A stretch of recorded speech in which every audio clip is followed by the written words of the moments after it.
Myanmar থেকে পালিয়ে বাংলাদেশে আশ্রয় নেওয়া ১৩৪ বিজিপি এবং সেনা সদস্য এই মুহূর্তে ফেরত যাচ্ছে নিজের দেশে অর্থাৎ মিয়ানমারে। আপনারা সকলেই জানেন মিয়ানমারের অভ্যন্তরীণ চলমান যে সংঘাত সেই চলমান সংঘাতের সময় মিয়ানমার থেকে মিয়ানমার বাংলাদেশের সীমান্তবর্তী যেই এলাকাগুলো আছে টেকনাফ, উখিয়া, নাইক্ষ্যংছড়ি সীমান্ত হয়ে বাংলাদেশে পালিয়ে আসে এই মিয়ানমার সীমান্তরক্ষী বাহিনী এবং সেনা সদস্যরা। অবশেষে তারা কিন্তু ফেরত যাচ্ছে। আমরা সেই দৃশ্যটি লক্ষ্য করছি। ১৩৪ জন বিজিপি সদস্য তাদেরকে এই মুহূর্তে ফেরত পাঠানো হচ্ছে। বাংলাদেশ এবং মিয়ানমারের ঊর্ধ্বতন কর্মকর্তারা এখানে ছিলেন এতক্ষণ পর্যন্ত।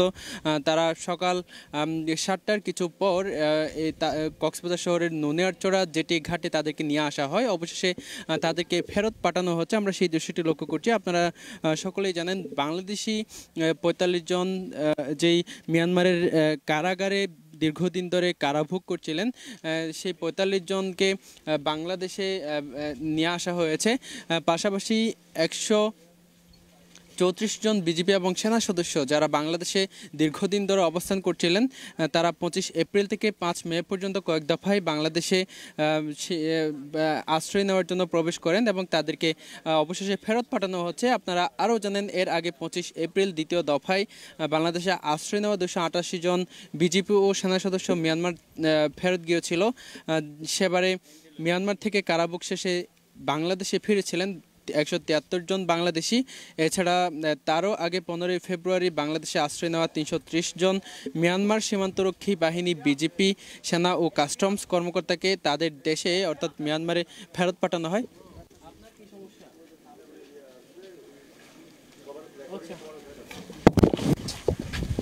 দর্শক, আমরা আপনাদেরকে দেখানোর চেষ্টা করছি এই মুহূর্তে মিয়ানমারের যেই ১৩৪ জন নাগরিক অর্থাৎ মিয়ানমার বিজিপি এবং সেনা সদস্য তাদেরকে ফেরত পাঠানো হচ্ছে। আমরা সেই দৃশ্যটি লক্ষ্য করছি।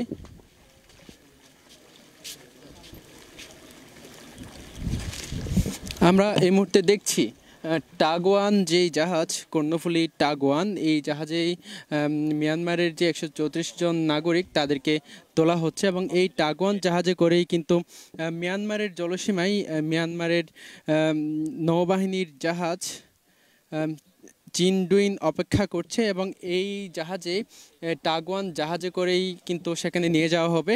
আপনারা সকলেই জানেন এই জাহাজে করেই ৩৪ জন বাংলাদেশি কক্সবাজার শহরের নুনিয়ারচড়া BIWTA ঘাটে এসে পৌঁছায় এবং তাদেরকে এই মুহূর্তে ফেরত পাঠানো হবে। এবং আমরা যেমনটি লক্ষ্য করছি এখানে ১৩৪ জন মিয়ানমারের নাগরিক অর্থাৎ বিজিপি এবং সেনা সদস্য যারা বাংলাদেশে কয়েক দফায় আশ্রয় নিয়েছিল তাদেরকে এই মুহূর্তে ফেরত পাঠানো হচ্ছে।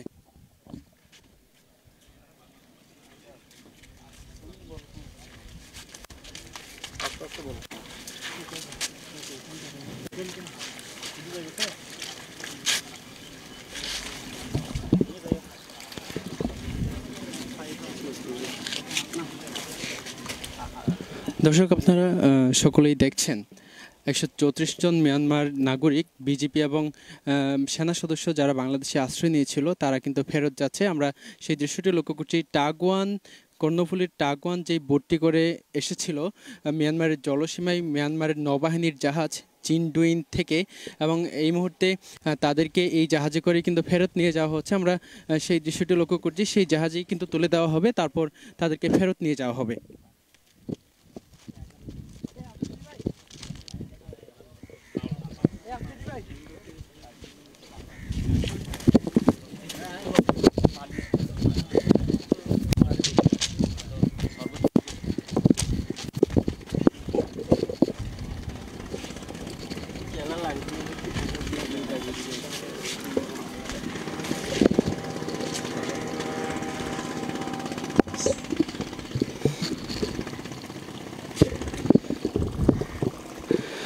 দর্শক, আপনারা সকলে এই মুহূর্তে দেখছেন কর্ণফুলীর টাগওয়ান জাহাজে মিয়ানমারের ১৩৪ জন নাগরিক তাদেরকে তোলা হয়েছে। এখানে কঠোর নিরাপত্তা ব্যবস্থা আমরা লক্ষ্য করছি। এখানে কোস্টগার্ড, বিজিবি, পুলিশ এবং গোয়েন্দা সংস্থার যেই কর্মকর্তারা আছে তারা সকলেই এখানে আমরা দেখছি তাদেরকে। আপনারা সকলেই জানেন 34 জন বাংলাদেশিও কিন্তু মিয়ানমারে কারাভোগ শেষে দীর্ঘদিন ধরে কষ্টের যে কারাভোগ, সেই কারাভোগ শেষে বাংলাদেশে ফিরেছে এবং তার পরিবর্তে 134 জন বিজিপি ও সেনা সদস্য তাদেরকে কর্ণফুলী টাগ-1 এই যে জাহাজ, এটিতে করে কিন্তু নিয়ে যাওয়া হবে। এই কর্ণফুলী টাগ-1-এ করেই 34 জন তারা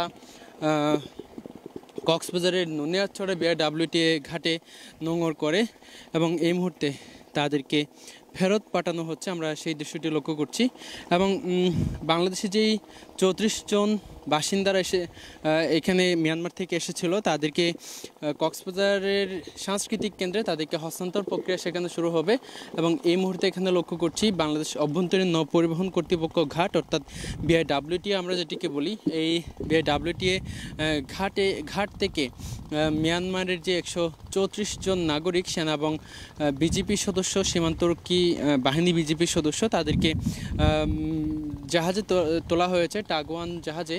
আমরা সেটি লক্ষ্য করছি।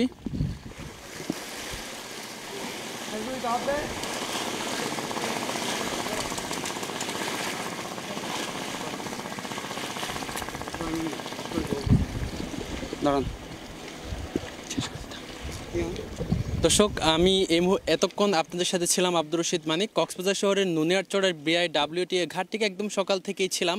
আমরা প্রথম দিকে 7টার পরপরই আমরা আপনাদেরকে দেখিয়েছি মিয়ানমার যে সীমান্তরক্ষী বাহিনী বিজিপি এবং সেনা সদস্যরা তাদের স্বদেশে ফেরার জন্য কক্সবাজার শহরের নুনিয়ারচরা ঘাটে নিয়ে এসেছিল, সেটি আপনাদেরকে দেখিয়েছি। এরপর স্বজনদের অপেক্ষা আমরা দেখিয়েছি। পাশাপাশি কর্ণফুলী টাগ-1 জাহাজে করে মিয়ানমারের জলসীমা থেকে বাংলাদেশি 45 জন নাগরিককে নিয়ে আসা হয়েছিল, সেটি আপনাদেরকে দেখিয়েছি এবং এই ছিল এখানকার সর্বশেষ পরিস্থিতি। তাদেরকে এই মুহূর্তে টাগ-1 জাহাজে করে মিয়ানমারের জলসীমায় নিয়ে যাওয়া হবে। সেখানে মিয়ানমার নৌবাহিনীর জাহাজ চিনডুইন অপেক্ষা করছে তাদের জন্য। দর্শক, এতক্ষণ আমাদের সাথে থাকার জন্য অসংখ্য ধন্যবাদ সবাইকে। আপনারা সকলেই টিটিএনের সাথে থাকুন।